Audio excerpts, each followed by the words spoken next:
Meeting tonight is co-sponsored by the Kennedy Institute for Politics and by the John M. Olin Distinguished Lecture Series in Philosophy and Free Institutions. Our speaker tonight is Richard Rodriguez, former graduate student at Berkeley, now writer, author of a remarkable book of autobiography called The Hunger of Memory, and of a book which will be coming out soon, Mexican American, a philosophical travel book. The title of his talk tonight is Language in Political Life. Mr. Rodriguez.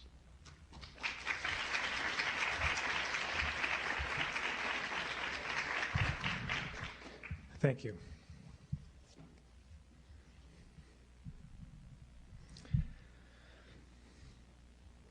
I am indeed Richard Rodriguez, no imposter.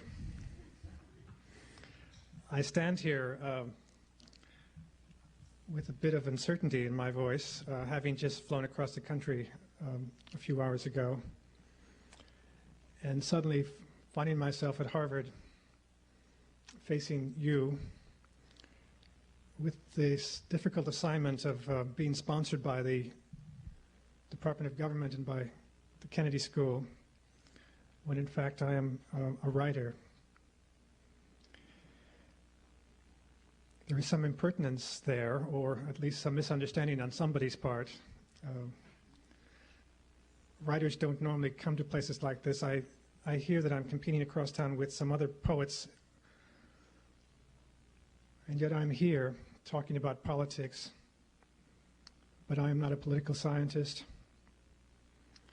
and I'm not a social activist, and I have no numbers or charts to offer. I'm a writer. The kind of information I bring, the kind of information I offer tonight is of a special sort. It has to do not with numbers and charts, but with that remarkable drama of the heart, the quiet drama of a life happening and unfolding, a child discovering himself.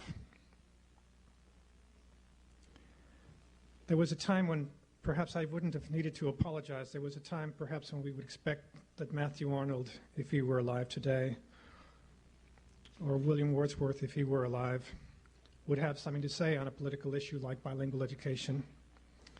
Bilingual education, after all, is a language issue.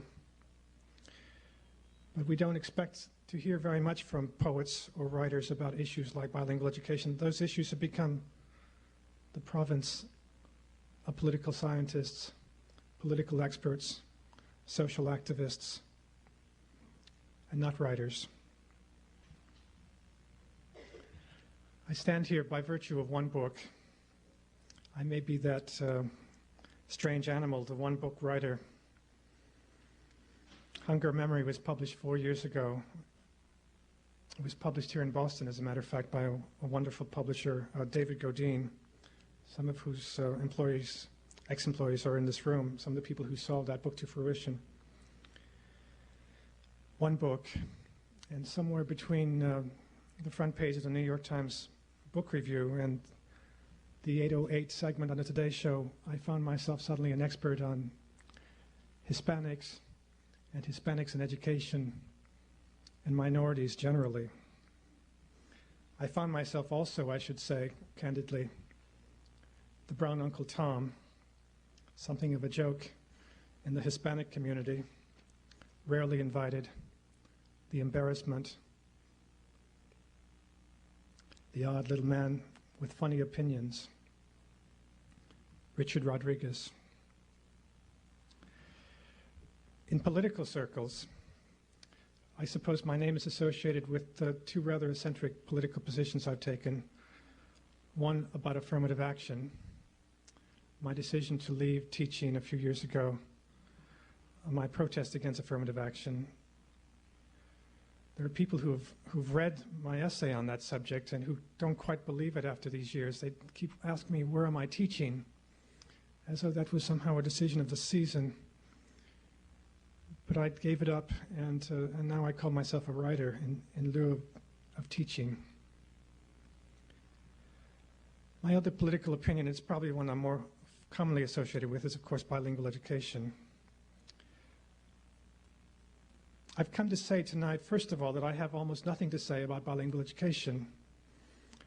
I am no expert on the methodology of teaching foreign language students English.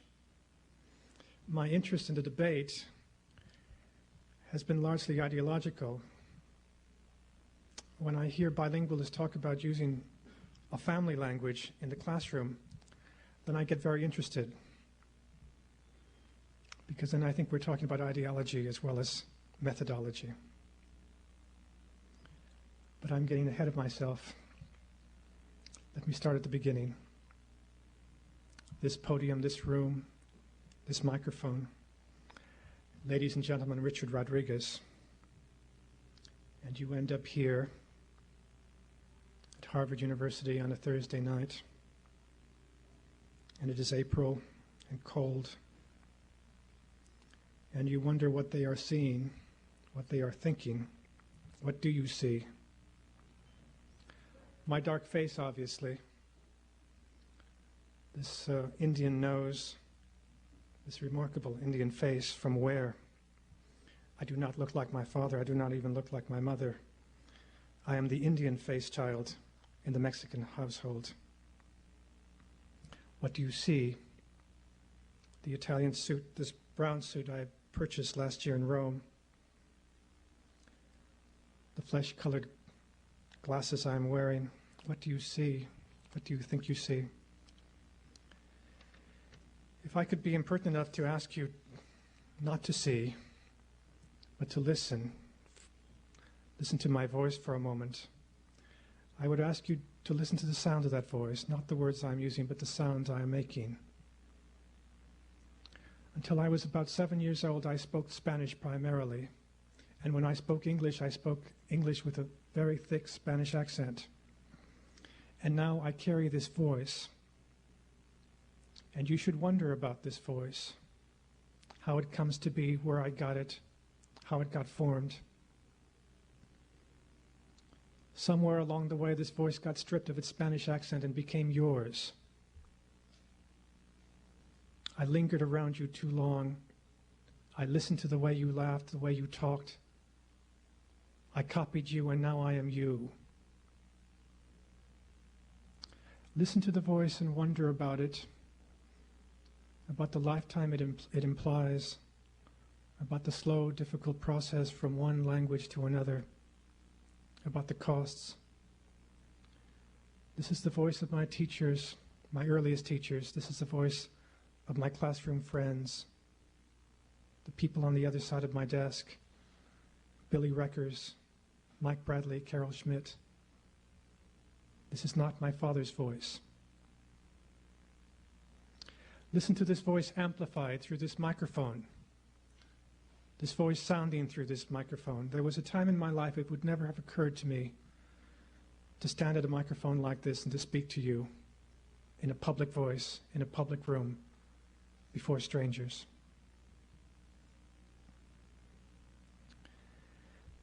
In the last 20 years, since the heroic black civil rights movement of the South moved north, we have grown accustomed to using the term minority in a fairly conventional and I think too casual way.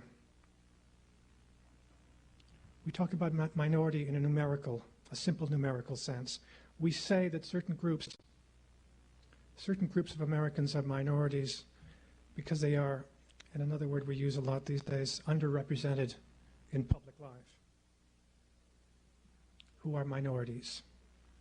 Well, we suppose Samoans are minorities, but we suppose more easily, I suppose, that blacks are minorities and Hispanics, yes, Hispanics, and women are minorities. The common trinity. Behind that word, however, I would like to suggest is implied, I think, the influence of the black Southern civil rights movement and what I think is the mistaken strategy of the civil rights movement as it moved north. The confusion about goals in the South with the confusion of goals in the North. There was always a logic, I think, in the South, where segregation was ruthlessly and uniformly and legally enforced. In seeking integration, one person could change the circumstance of the entire group. For one man to integrate the University of Mississippi changed the situation for all blacks in the South. Was it numerically the same when we suddenly found at Harvard University affirmative action changing the numbers, the tally changing suddenly? Was it the same that suddenly Harvard had 40 black students? Did the situation of all blacks equally change?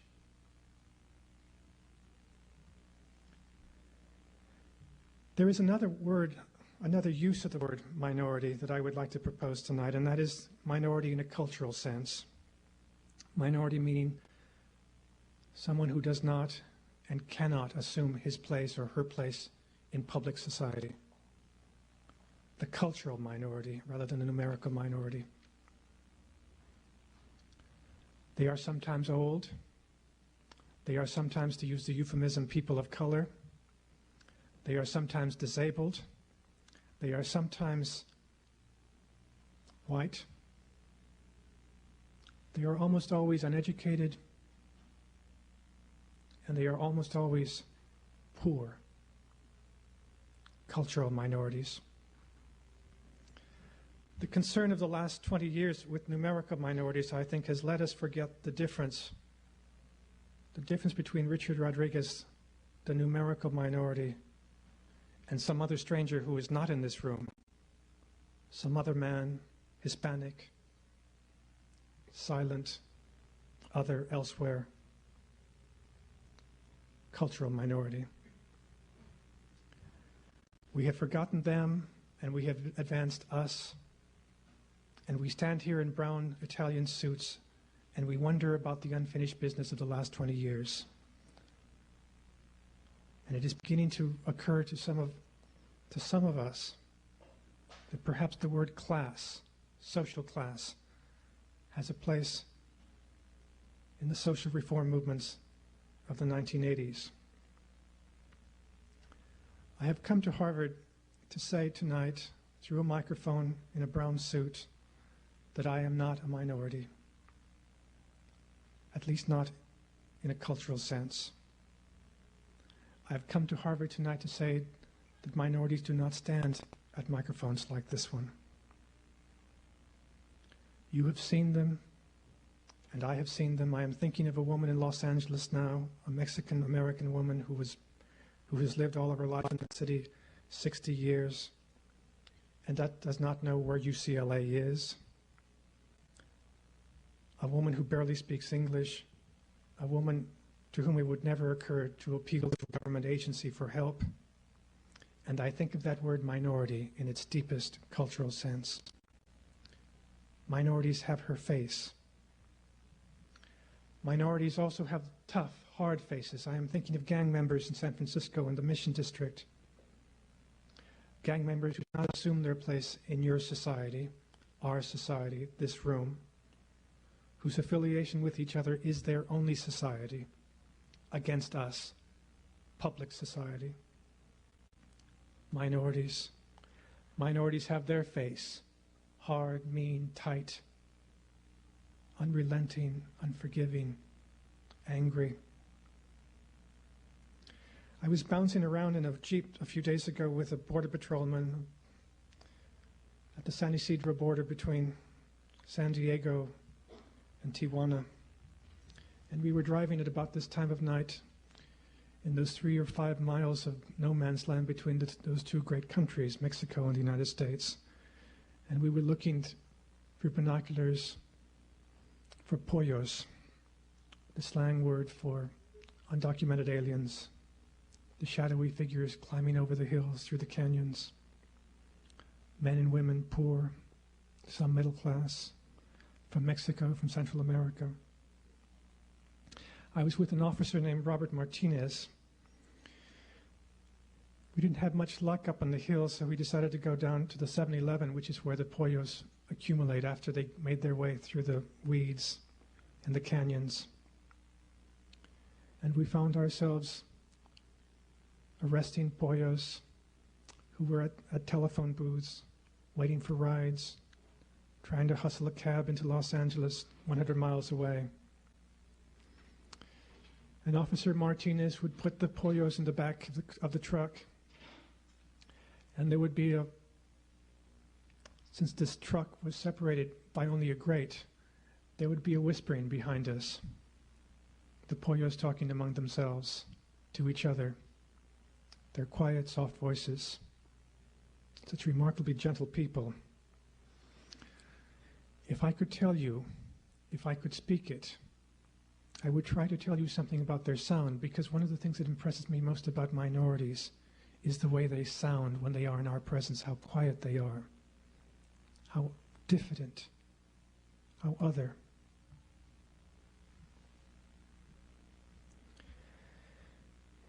The irony of my education, and I suspect it is an irony shared by some others in this room, is that I began my life in a classroom as a minority student in a cultural sense.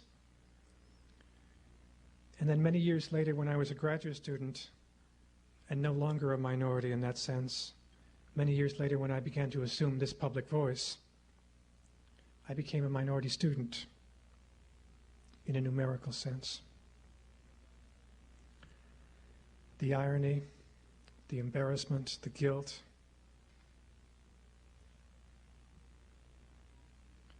I have spoken about my early education before. I am in danger of becoming a tedious old man at a microphone over and over. Denver, Los Angeles, Cambridge, Massachusetts, needing to repeat the same details over and over. I need to tell you two things tonight about that early education, and then I will pass from it. I want you to imagine me 25 years ago in a classroom, the eyes. I want you to imagine me sitting in that classroom, Spanish-speaking boy, but not as that Spanish-speaking boy normally gets imagined these days, as an ethnic problem, as a racial problem. I want you rather to see me as a working-class child. Because whatever else it is that has to be said about bilingual education, I would like to say that we must consider it in the context of social class. It is one thing to talk about bilingual education if we are talking about little girls learning to curtsy in French at the Convent of the Sacred Heart. It is quite another thing if we are talking about bilingual education as it applies to working class children who come not simply to English, but to public English from private working class homes. To put it in a more abstract and perhaps more useful way, the great drama of my life was not linguistic. It was not the drama, the movement from Spanish to English. The great drama of my life was social.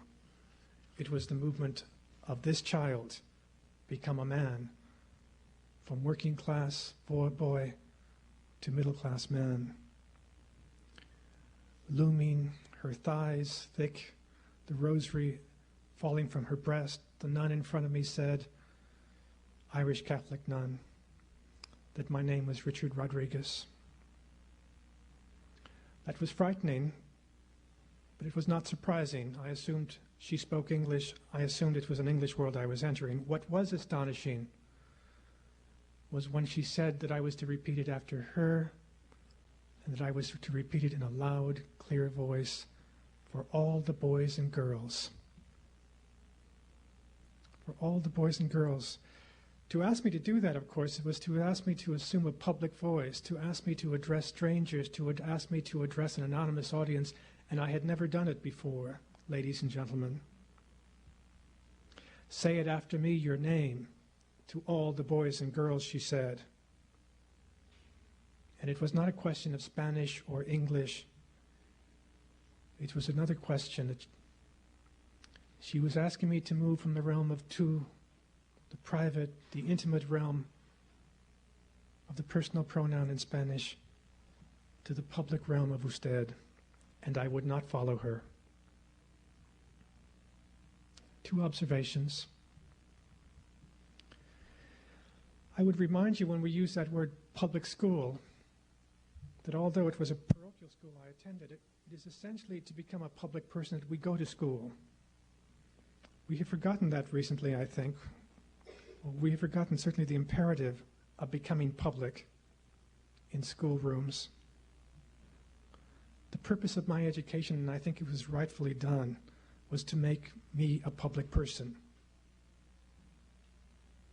When I hear bilingualists talk about using a child's family language in the classroom, all kinds of red flags go up in my mind, because it is precisely not the function of education to use a family language in a classroom. It is precisely the function of the classroom to use language publicly, whether that language is Spanish or English, and therefore it is shocking, even traumatizing to children who most need education, the children of the poor, the children of the minority. A second observation: it was not the obligation of those Irish nuns 25 years ago to teach me that I was a Mexican American, that my parents were from Mexico. It was not their obligation to teach me that I was in any way separate from you. It was their obligation only to teach me that I was the same as you, that I was one of the crowd, that I had a place in public society, that I belonged here at this microphone.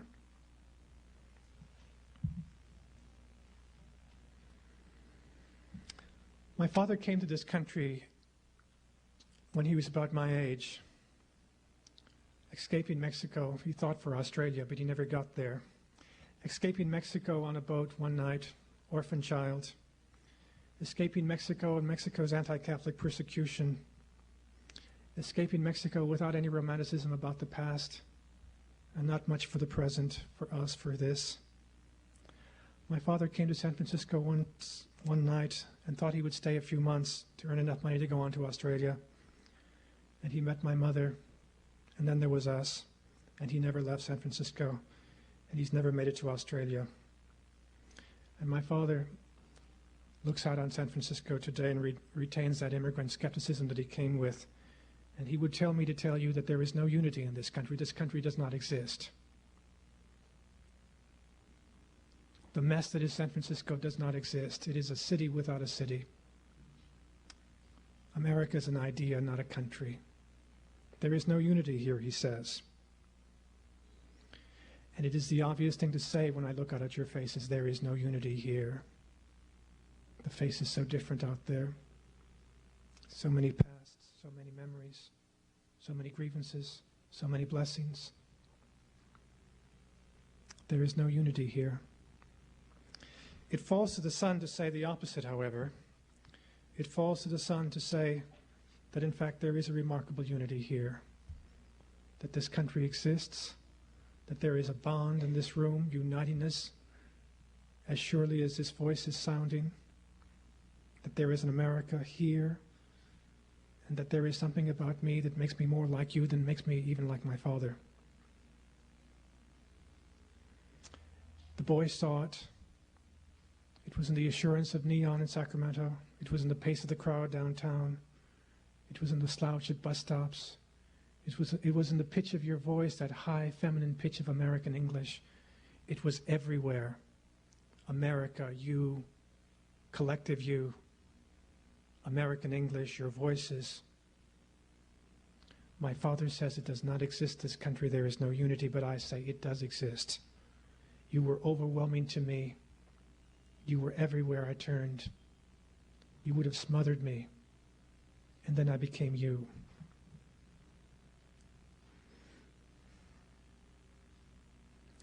I am left having to say 2 separate things about America.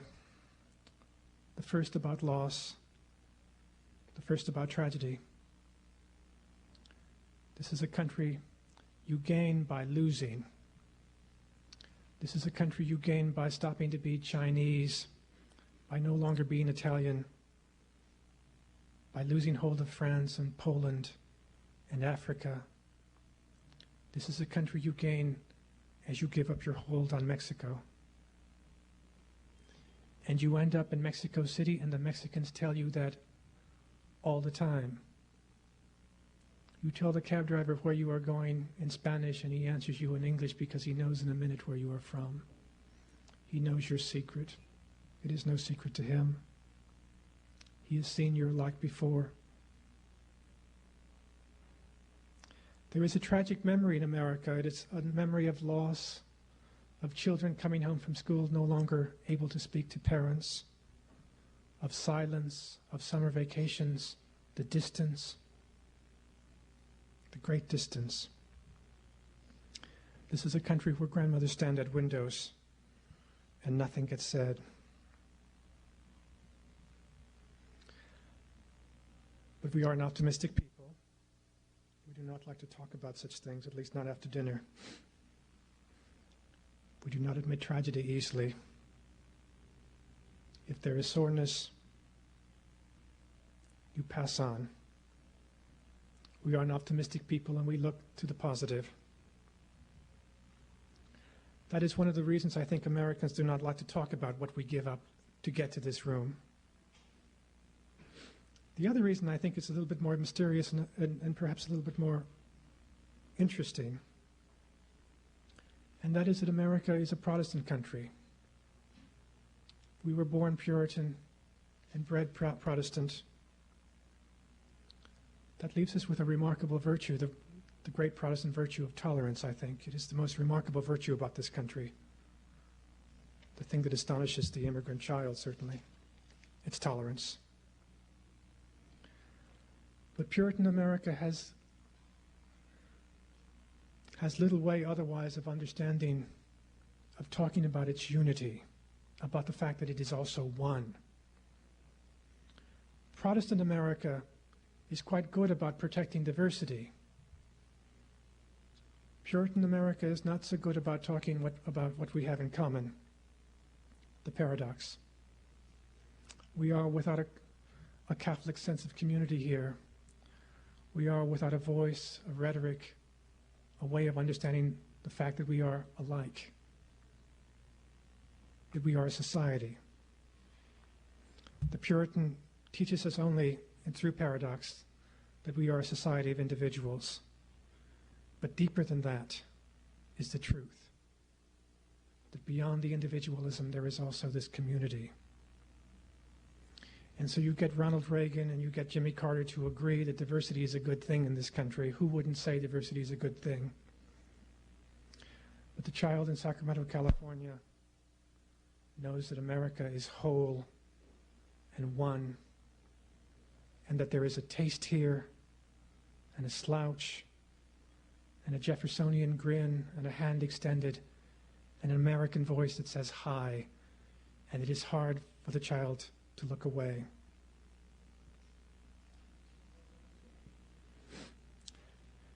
Kiss me, I'm Italian. Wave if you're Norwegian. It is one of the most paradoxical aspects of the civil rights movement, the heroic black civil rights movement of the 1960s, that in the 1970s we began to assert the very opposite. Martin Luther King's Pauline dream of America, of a single America, became something else. An ABC mini-documentary about roots, the insistence of middle-class Americans to be other, separate from one another, the odd competition to prove that we were, the insistence that we were not, after all, of the melting pot made. It is, I would like to suggest, in light of our Puritan upbringing, a very traditional resistance. We do not like to think of ourselves as group. More easily, we think of ourselves as individuals. But I would like to suggest also that the Romanticism of the last 10 or 15 years has been a dangerous Romanticism, and decadent too. For we parody always those people who are truly apart, those people who are truly Mexican among us, those people who are truly Chinese among us.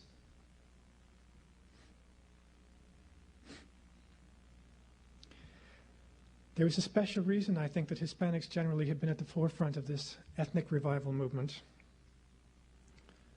Hispanics, I think, in this country, I think for the foreseeable future, our politics will increasingly and continuously be defined by this ethnic politics for two reasons. And they are the obvious reasons that you hear before. One is our psychological difference as immigrants to this country from other immigrants, and that is we come over the land. And I think that fact that we come over the land, we come over those hills of San Diego, that we come over the land and not across oceans is crucial to the way we think of ourselves as somehow still tied to the land. Mary Austin, the great southwestern naturalist, once remarked that the Mexican migration into the Southwest proceeded as far north as the prickly cactus. Where the cactus stopped growing, the Mexican migration ceased.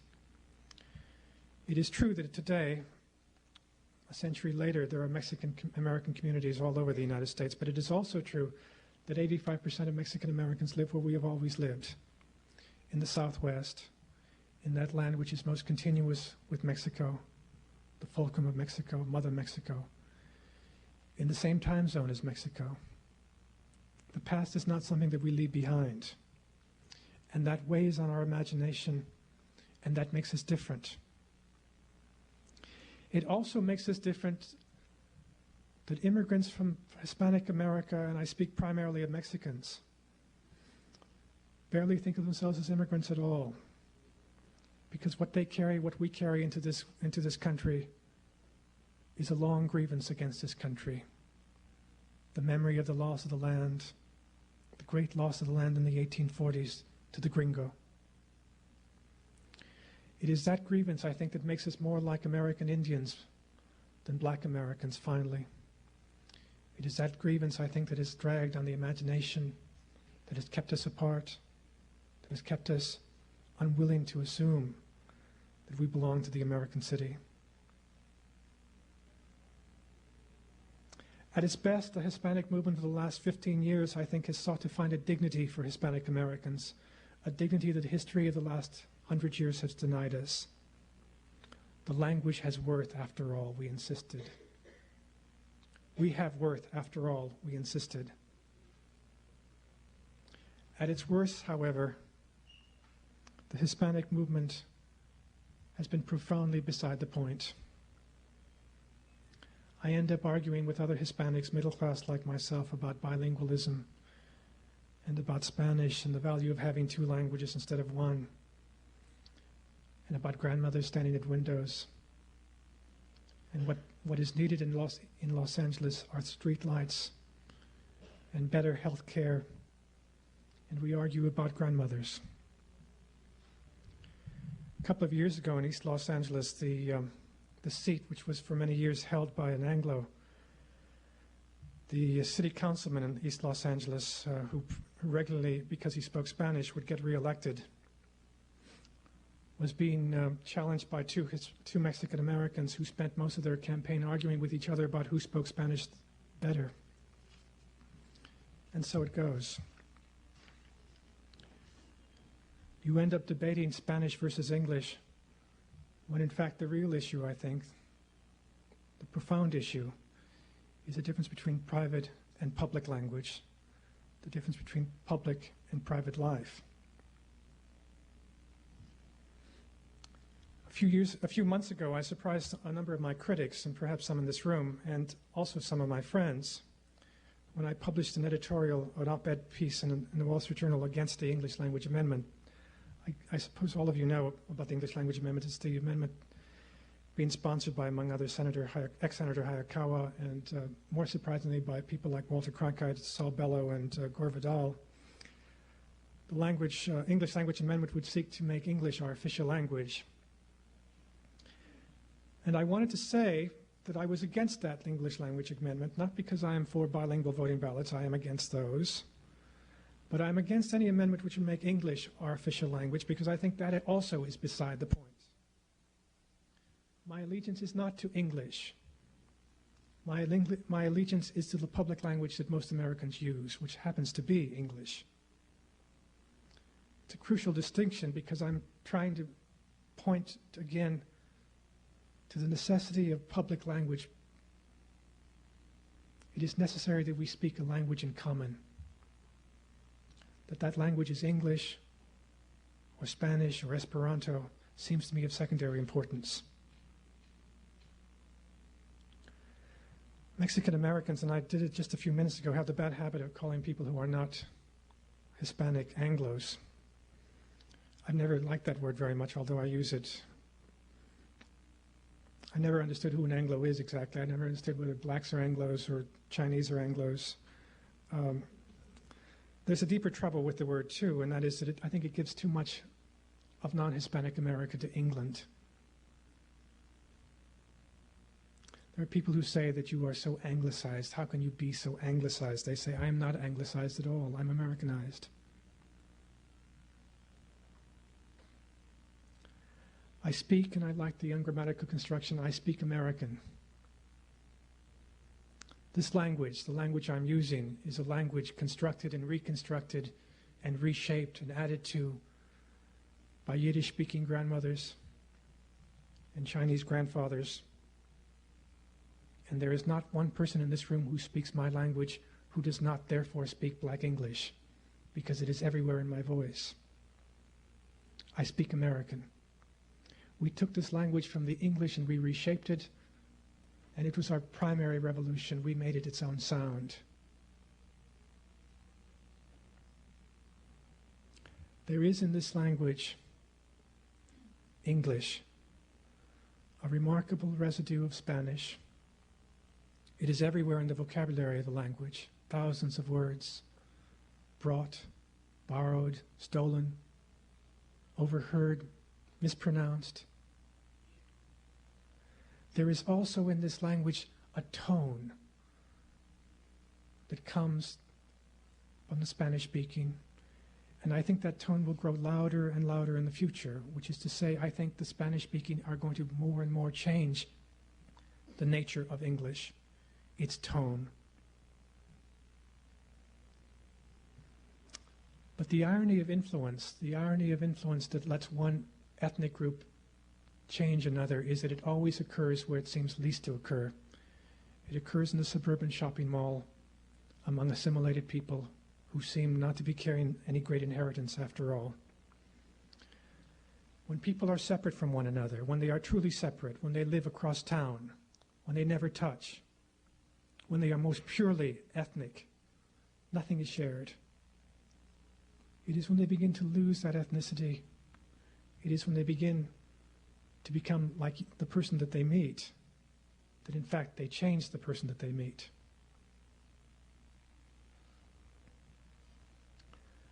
The boy struggled. He wanted to avoid your language. He wanted to avoid your voice. 2 years passed. The problem student in class, he would not stand up. He would not look at your faces. He would not speak. I have spoken about that boy elsewhere. I have spoken about the conspiracy that the nuns entered with my parents to force me to speak English, and then there was no escape. And how I ran from my parents' voices in English. Ran all the way to Renaissance English literature, to Sir Philip Sidney. I have written about that boy elsewhere, about his moody success, scholarship boy, obsessed by guilt, by loss, by the memory of the grandmother standing at the window. He became a reader. He read and he read and he read. And the boy spent summers like an old man with the old men, lacking only a green visor, in the Clooney Library, spent summers under the fan, reading his consolation, reading book after book, discovering, although he did not know it at the time, his American identity, discovering his American voice. Your voice, my voice. I remember that boy. I remember myself reading James Baldwin's collection of essays about life, his childhood in Harlem, Nobody Knows My Name. And I remember realizing after I had read that book that I was, in fact, black.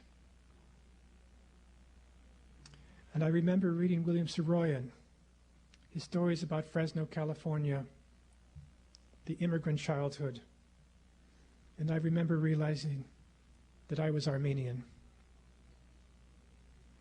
And I remember reading Henry James and discovering that I was, after all, from Boston. And Huck Finn. I remember Mark Twain. I remember struggling through the thicket of that American dialect, stumbling, almost giving up, chasing after Huck Finn up the levee, almost giving up, and then looking out to the great American river. Thank you very much.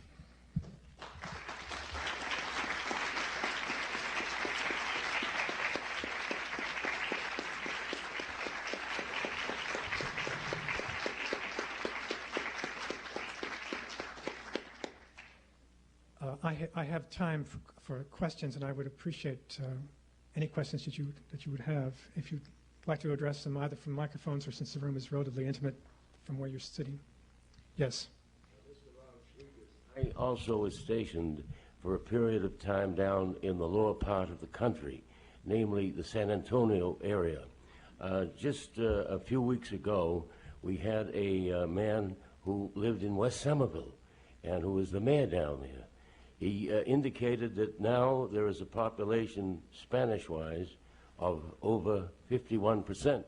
When I was there in 1942, there was a population of approximately 300,000, and one-third of them were Mexican. Now that has increased. He won the election down there, he indicates, by 80% of the vote. As I recall the place, it had such installations as Kelly Field, where Lindbergh trained prior to the time that he flew the ocean. It also had Duncan Field, Randolph Field, a field known as the West Point of the air, incidentally, Randolph Field. The question, however, I would like to ask you is this. You, I believe, are a journalist. I would like to ask you a question concerning publication of a book. I right now am trying to compose a book. I have gone to approximately, 12 foreign countries, including Iran, Iraq, Palestine, Egypt, Italy. If you're asking about the difficulty of publishing, yes, that is what I'd like to ask you, sir. I think that I have no easy advice for first-time writers. I do think that it just simply takes time, and that I would encourage you to continue to send off letters and not be discouraged by editorial rejection slips. Sir, I have already sent it in to Little and Brown. They have to examine a few pages of a possible book. Last night, we heard an address by the only woman to be elected or by the Democratic Party as its Democratic candidate, Geraldine Ferrara. She indicated that you have to have a good advance. Well, I think that she made about $1 million on her book. Maybe you and I better talk privately about the necessities for advances. I think, however, thank you. In analyzing her statement, that if thank you. Could,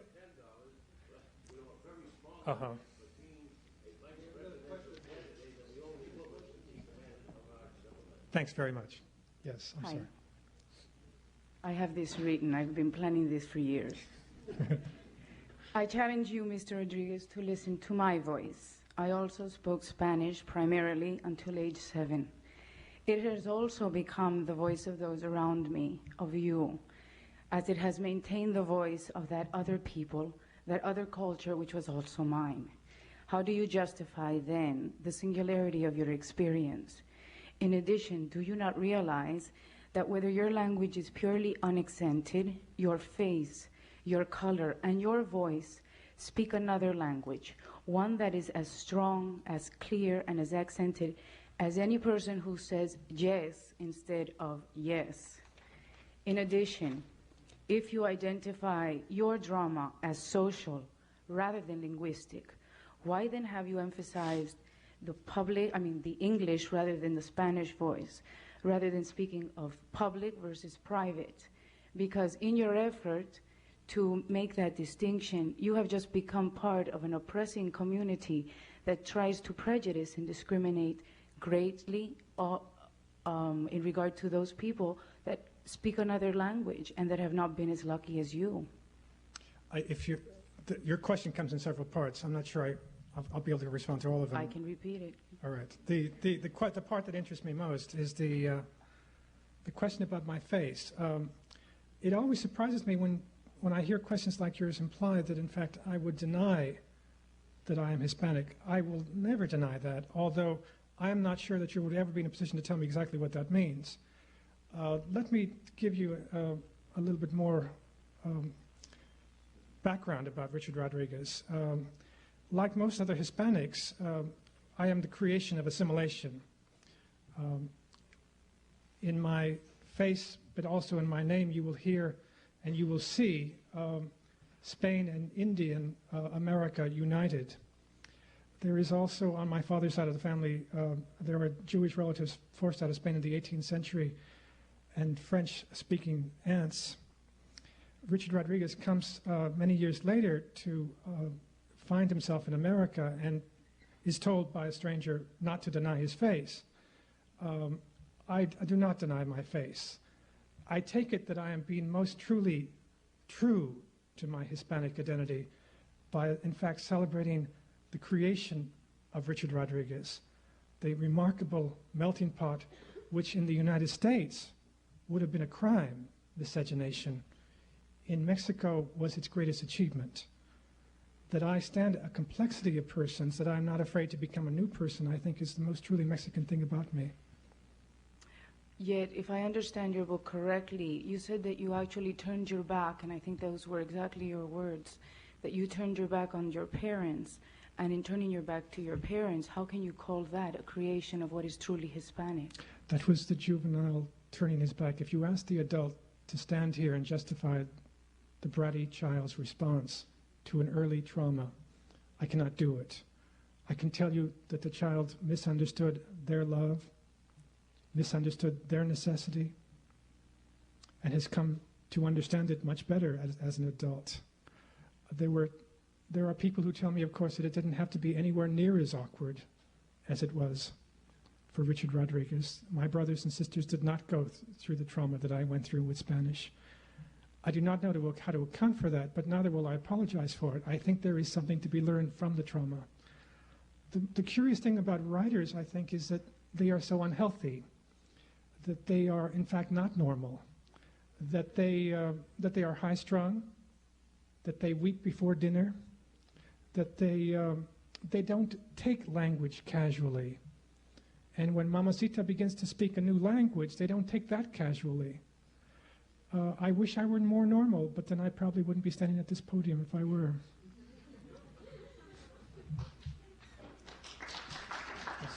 Thank you. I teach English as a second language at the Most Holy Redeemer Church in East Boston once a week to Guatemalan, Mexican, El Salvadoran, Nicaraguan, Vietnamese, and Cambodian refugees. Do you feel that it's more or less traumatic for adults who have all of a sudden to face a public language, not only of a classroom of boys and girls, but of job interviewers and landlords and tax collectors? And how can I more sensitively, listen to their problems and understand what they're going through? I have no way of answering that question. I think it is an enormously difficult question. It is true that I think adults face the problem of bilingualism or the acquisition of a new language in a much more difficult way than the child does. For one thing, there is the embarrassment of feeling oneself unequal as an adult in an adult world. For the child, I mean, that is something of a luxury to know that one is not an adult is in some way to perpetuate childhood. I was happy not speaking English for a long time, and there were times when I deliberately didn't speak it in order to prove to you overhearing that I didn't use it. I wonder about adults, and I wonder about their situation. I don't have any answer for you.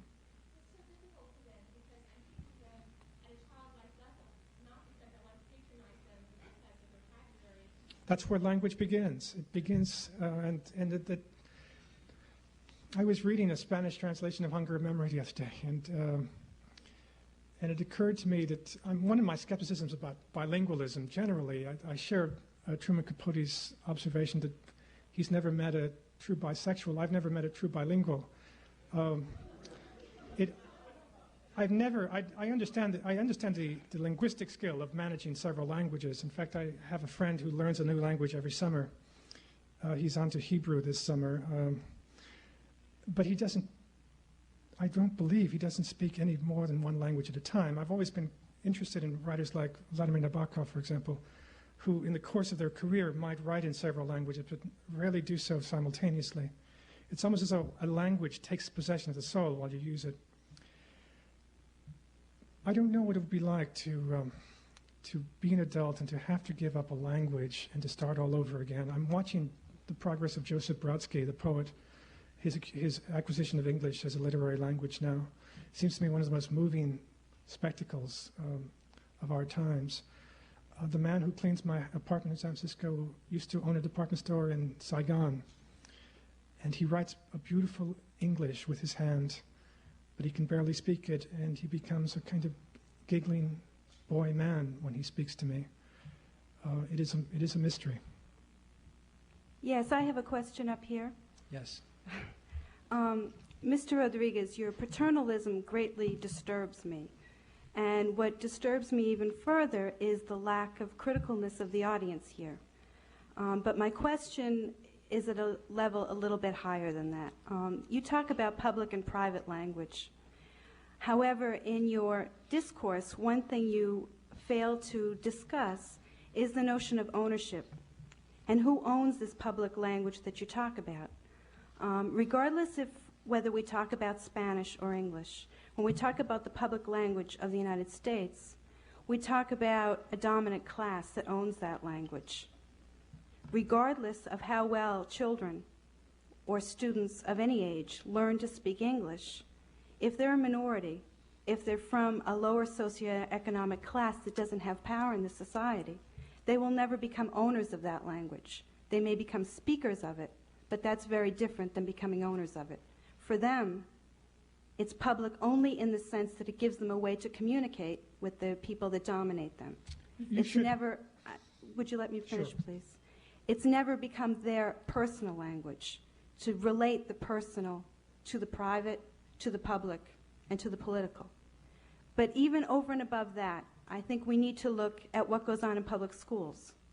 And when you criticize bilingual education or the notion of bilingualism, again, you're denying the publicness of language. What happens in many public schools is that regardless of whether students speak English or not, the discourse of public schools is not the discourse of minority students or of students that come from low socioeconomic backgrounds. And that one of the things we need to talk about when we talk about issues of language is how children, regardless of their background, can become owners, full owners of a language. And when there's minority students and when they're low-class students, they will never, ever become owners. And so your discourse against bilingualism, your discourse against the maintenance of minority languages denies giving ownership to students of their linguistic rights. Are you finished? Yes. I have two observations to make. I find your comments rather dismissive of the power of language, remarkably so. When you talk about people only acquiring the language of power, I think that is an extraordinary thing to acquire. The language of persuasion, the language of the bank, the language of the law book, the language of the judge, the language of the policeman. I do not think these are small things to be able to have in one's possession. And I think they are keys to financial and social power in this country. I think without them, there is no mobility to financial and social power in this country. The larger question that you're posing is, and the more interesting one, is the question of ownership. who owns the language. I would like to suggest that, in fact, we own the language. That contrary to those people who think, I remember being at a symposium in England a couple of years ago, and there were these Irish poets who kept on talking about the Queen's language and how it reduced them to slavery. I do not regard English as the Queen's language. I regard it as my language. I don't think of Jimmy Carter when I speak. I think of you, but I think of ourselves in conversation. It empowers me psychologically to know that I can, in fact, stand here.